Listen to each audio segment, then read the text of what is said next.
Você já observou que a maioria das coisas que compramos tem prazo de validade? Procuramos nas embalagens a data de fabricação e a data que o produto perderá a validade. Esse cuidado é para evitar a ingestão de produtos impróprios para o consumo e que podem trazer prejuízo à nossa saúde. A Bíblia nos ensina que na história das nações, os impérios têm datas de validade e Deus determina o período de domínio que cada um exercerá. Na lição de hoje, veremos o cumprimento parcial da profecia do capítulo 2 de Daniel, a estátua de metais, quando a Grande Babilônia, a cabeça de ouro, seria conquistada por um reino inferior, braços de prata. Pegue sua Bíblia e vamos ao estudo. Quem era Belsazar e o que ele fez no banquete que ofereceu aos príncipes de Babilônia? Belsazar era filho do rei Nabucodonosor. Ele ofereceu um banquete e pegou as taças de ouro e prata do templo, e enquanto eles adoravam seus deuses, uma mão misteriosa apareceu. Não bastasse as orgias e a bebedeira, Belsazar, com o objetivo de difamar o Deus verdadeiro, mandou que trouxessem os utensílios sagrados no templo em Jerusalém, para que neles bebessem vinho. O historiador Flávio Joséfo diz que nem mesmo Nabucodonosor se atreveu a servir-se nesses vasos, mas agora seu neto Belsazar, já dominado pelo vinho, teve a ousadia de beber nos vasos e blasfemar contra Deus. O que aconteceu enquanto o rei e seus convidados se embriagavam? Apareceu uma mão misteriosa, causando grande pavor ao rei e seus convidados. No mesmo instante em que Belsazar e seus súditos bebiam nos utensílios sagrados do templo, Deus agiu para punir esse rei disciplente e idólatra. Uma mão misteriosa apareceu no palácio e escreveu algumas palavras que encheram de temor a todos. Não sabendo o significado das mesmas, mais uma vez o rei mandou chamar os sábios da corte para que interpretassem aquela mensagem. Assim como ocorreu nos capítulos 2 e 4 do livro de Daniel, os sábios da Babilônia foram novamente convocados para tentar desvendar os mistérios de Deus, porém sem nenhum sucesso. Que conselho a rainha-mãe deu ao rei? A rainha pediu ao rei para mandar chamar Daniel, pois Deus estava com ele.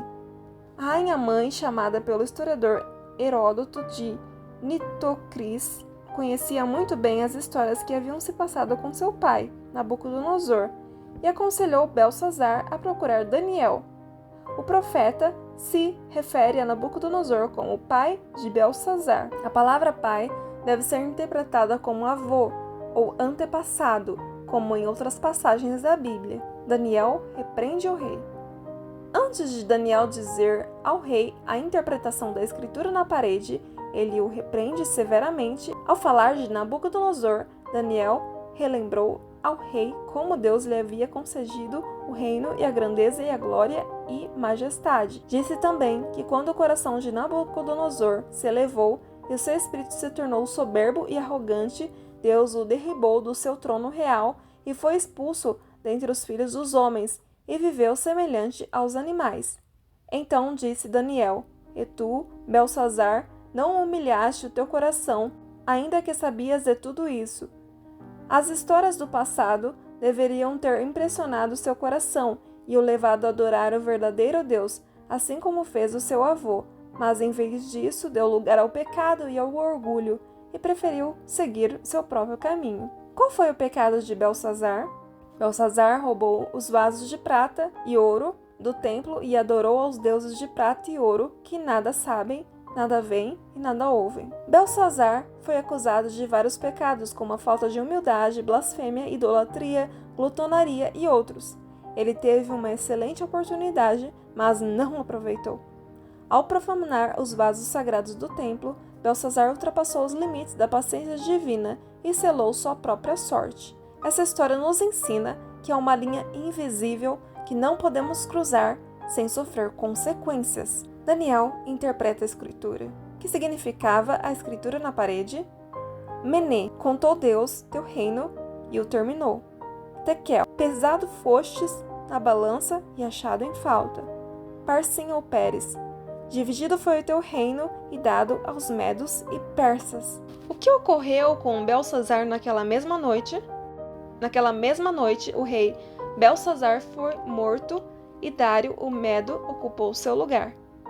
Na mesma noite do banquete, o exército de Ciro invadiu Babilônia e tomou o reino. Segundo Heródoto, as águas do Eufrates, rio que cortava a cidade, foram desviadas e o leito do rio facilitou a passagem do exército que tinha as águas do rio. Nos momentos em que se deu a invasão, os babilônicos realizavam um festim, e quando se inteiraram da situação, era demasiado tarde. Naquela noite, Belsazar morreu, e Dário, o Medo, se apoderou do reino. A arqueologia tem demonstrado que este evento ocorreu na noite de 13 de outubro de 539 a.C. Deus desejava ensinar aos babilônicos a sua lei. O profeta escreveu: "Queríamos curar Babilônia, ela porém não sarou." Em virtude da perversidade do coração humano, Deus achou necessário executar a irrevogável sentença. Babilônia deveria cair e outro reino ser colocado em seu lugar. Várias profecias falavam sobre a queda de Babilônia e a libertação do povo de Deus. Quanto tempo o povo de Deus ficaria escravo em Babilônia? 70 anos.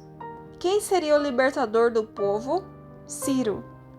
Que estratégia militar Ciro usaria para derrotar Babilônia? Secaria os rios. Os profetas de Deus haviam advertido sobre como cairia a Babilônia. Ao estrondo da tomada da Babilônia, estremeceu a terra e o grito se ouviu entre as nações. Paralelo com o Apocalipse. O livro de Apocalipse também fala de uma grande Babilônia que simboliza a confusão religiosa nos últimos dias. O vinho com o qual a Babilônia embriaga os habitantes da terra. Assim como no passado, as águas do rio Eufrates secaram, e esta Babilônia mística também vai cair. Então o caminho estará preparado para os reis que vêm do Oriente, Cristo e seus anjos. Ciro é um tipo de Cristo, e a libertação dos judeus da Babilônia antiga é a representação da libertação final do povo de Deus, quando finalmente for estabelecido o eterno reino de Deus. Qual é o último apelo de Deus à humanidade? Um convite para o povo de Deus deixar tudo o que é contrário às sagradas escrituras. Deixar Babilônia significa afastar-se dos erros e tradições hoje ensinado em muitas igrejas e se apegar unicamente à palavra de Deus. Jesus declarou: "Conhecereis a verdade, e a verdade vos libertará."